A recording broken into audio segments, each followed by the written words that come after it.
सादर जय सियाराम दोस्तों, आप देख रहे हैं सनातन धर्म चैनल। मैं हूँ राकेश। सनातन धर्म चैनल में इसके पूर्व आपने गरुड़ पुराण सारोद्धार की कथाएं सुनी हैं। आज हम आपको लेकर आए हैं शिव पुराण विदेश्वर संहिता के 11वें अध्याय की कथा। इसमें शिवलिंग की स्थापना, उसके लक्षण, पूजा की विधि का वर्णन, शिव पद की प्राप्ति कराने वाले सत्कर्मों का विवेचन की कथा आपको हम सुनाएंगे।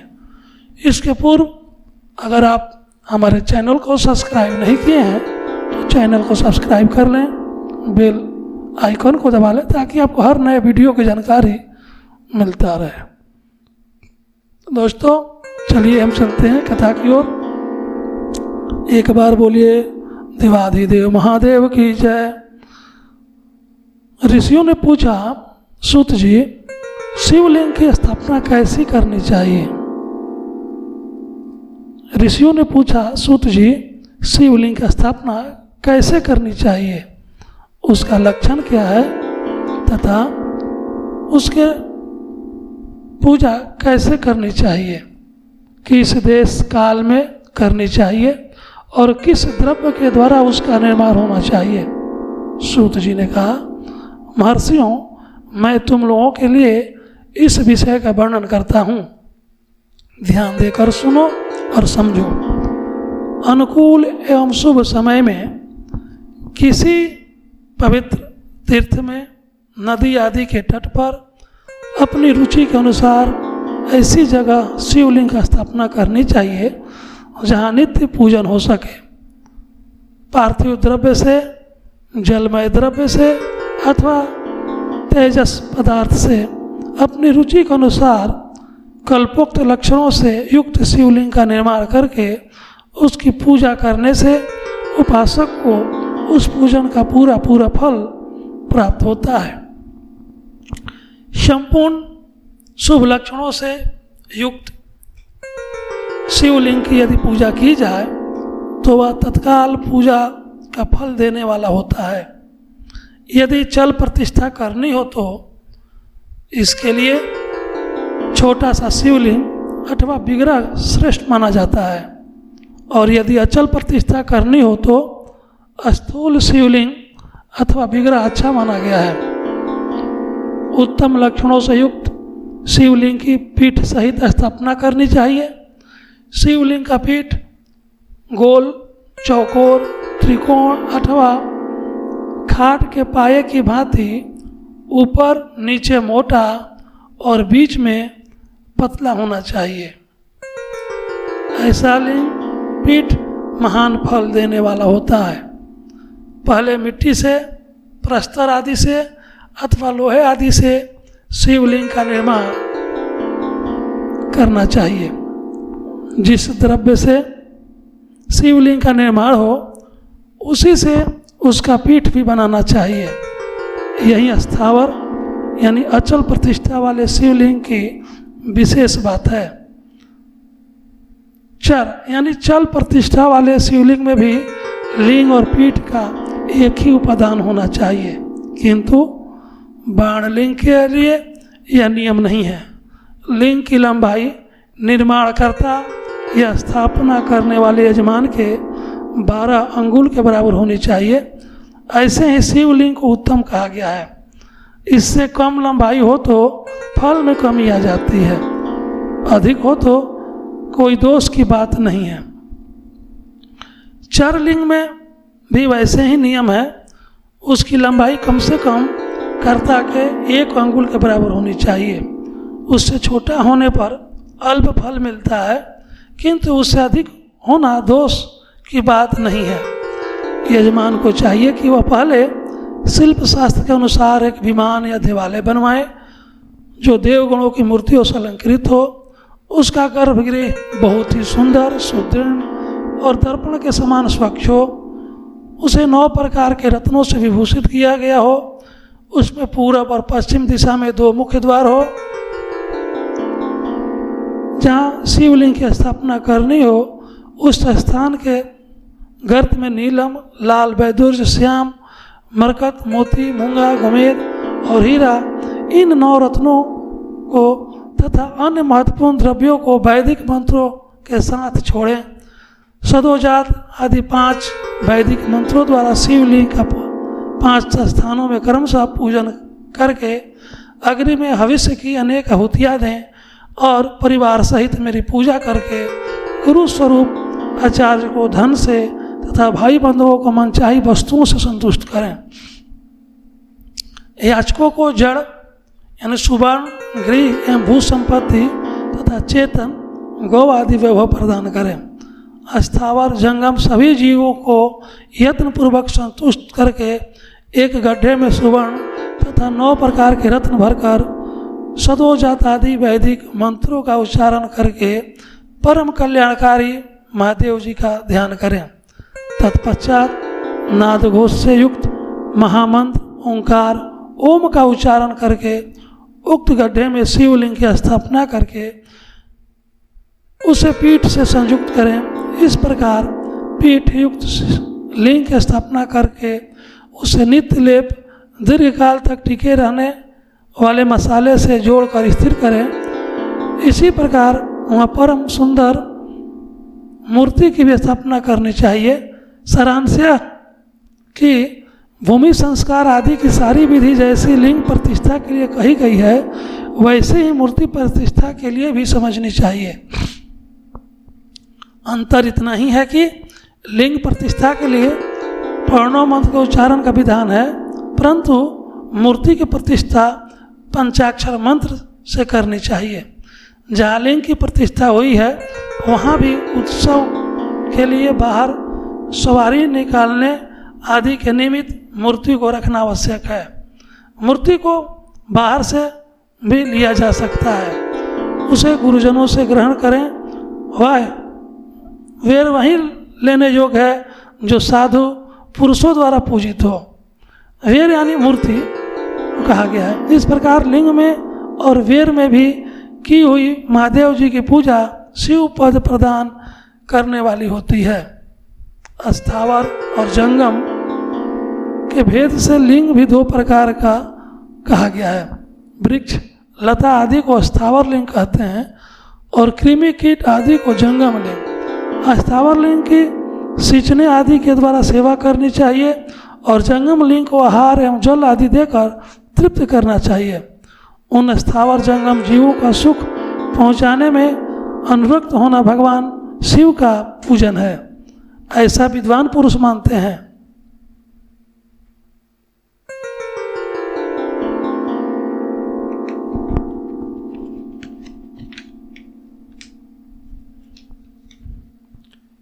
शंकर के प्रतीक मानकर उनका पूजन करना चाहिए। जैसे कहा गया है, जो चराचर जीवों को ही भगवान शंकर के प्रतीक मानकर उनका पूजन करना चाहिए।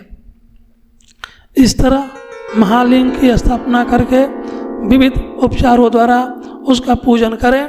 अपनी शक्ति के अनुसार नित्य पूजा करनी चाहिए तथा देवालय के पास ध्वजारोपण आदि करना चाहिए।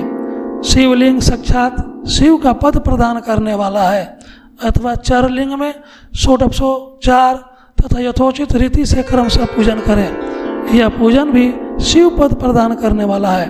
आवाहन, आसन, अर्घ, पद, पदांग, आचमन, अभ्यंग पूर्वक स्नान, वस्त्र एवं यज्ञोपवीत, गंध, पुष्प, धूप, दीप, नैवेद्य, तांबूल समर्पण, निराजन, नमस्कार और विसर्जन, ये 16 उपचार हैं।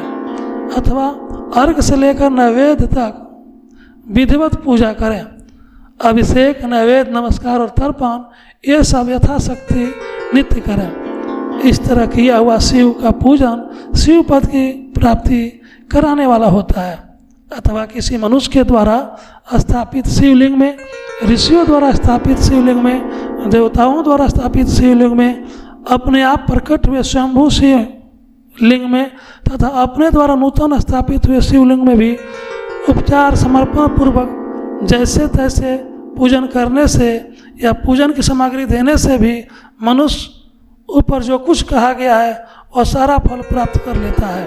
क्रमशः परिक्रमा और नमस्कार करने से भी शिवलिंग शिव पद की प्राप्ति कराने वाला होता है। यदि नियम पूर्वक शिवलिंग का दर्शन मात्र कर लिया जाए तो वह भी कल्याणप्रद होता है। मिट्टी, आटा, गाय के गोबर, फूल, कनेर, पुष्प, फल, गुड़, मक्खन, भस्म अथवा अन्न से भी अपनी रुचि के अनुसार शिवलिंग बनाकर तदनुसार उसका पूजन करें, अथवा प्रतिदिन 10,000 प्रणव मंत्र का जप करें, अथवा दोनों संध्याओं के समय 1,000 प्रणव का जप किया करें। यह क्रम भी शिव पद की प्राप्ति कराने वाला है, ऐसा जानना चाहिए। जप काल में मकरांत प्रणव का उच्चारण मन की शुद्धि करने वाला होता है। समाधि में मानसिक जप का विधान है तथा अन्य सब समय भी उपांशु का मत मंत्र अक्षरों को इतने धीमे स्वर में उच्चारण करे कि उसे दूसरा कोई न सुन सके। ऐसे जप को उपांशु कहते हैं। यानी उपांशु जप आप समझ गए, मंत्र जब हम बोले तो पास का व्यक्ति न सुन सके, वैसे उच्चारण को उपांशु जप कहते हैं। नाद और बिंदु संयुक्त ओंकार के उच्चारण को विद्वान पुरुष समान प्रणव कहते हैं। यदि प्रतिदिन आदरपूर्वक 10,000 पंचाक्षर मंत्र का जप किया जाए अथवा दोनों संध्याओं के समय 1,000 सहस्त्र का ही जप किया जाए तो उसे शिव पद की प्राप्ति कराने वाला समझना चाहिए। ब्राह्मणों के लिए आदि में प्रणव से युक्त पंचाक्षर मंत्र अच्छा बताया गया है। कलश से किया हुआ स्नान, मंत्र की दीक्षा, मातृकाओं का न्यास, सत से पवित्र अंतःकरण वाला ब्राह्मण तथा ज्ञानी गुरु, इन सब को उत्तम माना गया है। द्विज के लिए नमः शिवाय के उच्चारण का विधान है।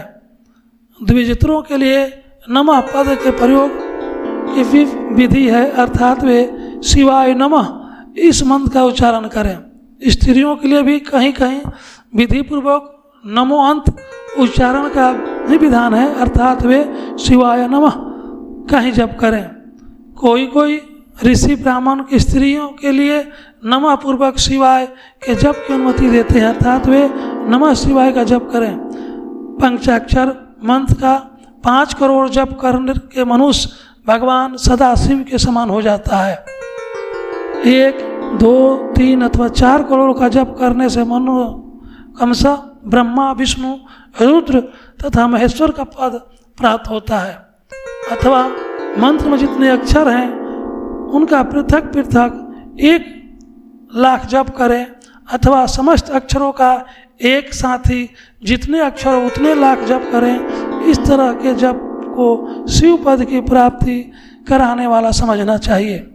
यदि 1,000 दिनों में प्रतिदिन 1 सहस्त्र जप के क्रम से पंचाक्षर मंत्र का 10 लाख जप पूरा कर लिया जाए और प्रतिदिन ब्राह्मण भोजन कराया जाए तो उस मंत्र से अभिष्ट कार्य की सिद्धि होने लगती है। देखिए दोस्तों, कहा गया है शिव पुराण में, यदि 1,000 दिन प्रतिदिन 1 सहस्त्र 1,000 पंचाक्षर मंत्र ओम नमः शिवाय का जप करेंगे तो 1,000 दिन में वो 10 लाख जप पूरा होगा। और प्रतिदिन ब्राह्मण को भोजन कराया जाए तो उस मंत्र से अभिष्ट कार्य की सिद्धि होने लगती है। ब्राह्मण को चाहिए कि वह प्रतिदिन प्रातःकाल 1,008 गायत्री का जप करें। ऐसा होने पर गायत्री क्रमशः शिव का पद प्रदान करने वाली होती है। वेद मंत्रों और वैदिक सूक्तों का भी नियम पूर्वक जप करना चाहिए। वेदों का पारायण भी शिव पद की प्राप्ति कराने वाला है, ऐसा जानना चाहिए। अन्य जो बहुत से मंत्र हैं उनका भी जितने अक्षर हो उतने लाख जप करें। इस प्रकार जो यथाशक्ति जप करता है वह क्रमशः शिव पद यानी मोक्ष प्राप्त कर लेता है। अपनी रुचि के अनुसार किसी एक मंत्र को अपनाकर मृत्यु पर्यंत प्रतिदिन उसका जप करना चाहिए, अथवा ओम इस मंत्र का प्रतिदिन 1 सहस्त्र जप करना चाहिए। ऐसा करने पर भगवान शिव की आज्ञा से संपूर्ण मनोरथों की सिद्धि होती है। जो मनुष्य भगवान शिव के लिए फुलवाड़ी या बगीचे आदि लगाता है तथा शिव के सेवा कार्य के लिए मंदिर में झरने बुहारने आदि का व्यवस्था करता है, वह इस पुण्य कर्म को करके शिव पद प्राप्त कर लेता है। भगवान शिव के जो काशी आदि क्षेत्र हैं उनमें भक्तिपूर्वक नित्य निवास करें, वह जड़ चेतन सभी को भोग और मोक्ष देने वाला होता है। अतः विद्वान पुरुष को भगवान शिव के क्षेत्र में अमरण निवास करना चाहिए। पुण्य क्षेत्र में स्थित बावड़ी, कुआं और पोखरे आदि को शिव गंगा समझना चाहिए। भगवान शिव का ऐसा ही वचन है, वहाँ स्नान दान और जप करके मनुष्य भगवान शिव को प्राप्त कर लेता है। अतः मृत्यु पर्यंत शिव के क्षेत्र का आश्रय लेकर रहना चाहिए। जो शिव के क्षेत्र में अपने किसी मृत संबंधी का दाह, दशा, मासिक श्राद्ध, सपिंडीकरण अथवा वार्षिक श्राद्ध करता है अथवा कभी भी शिव के क्षेत्र में अपने पितरों को पिंड देता है, वह तत्काल सब पापों से मुक्त हो जाता है और अंत में शिव पद पाता है। अथवा शिव के क्षेत्र में 7, 5, 3 या 1 रात्रि निवास कर ले।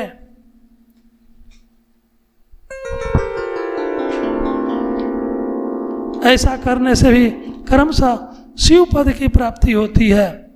लोक में अपने अपने वर्ण के अनुसार सदाचार का पालन करने से भी मनुष्य शिव पद को प्राप्त कर लेता है। वर्णाकुल आचरण से तथा भक्ति भाव से वह अपने सत्कर्म का अतिशय फल पाता है। कामना पूर्वक किए हुए अपने कर्म के अभिष्ट फल को शीघ्र ही पा लेता है। निष्काम भाव से किया हुआ सारा कर्म साक्षात शिव पद की प्राप्ति करने वाला होता है।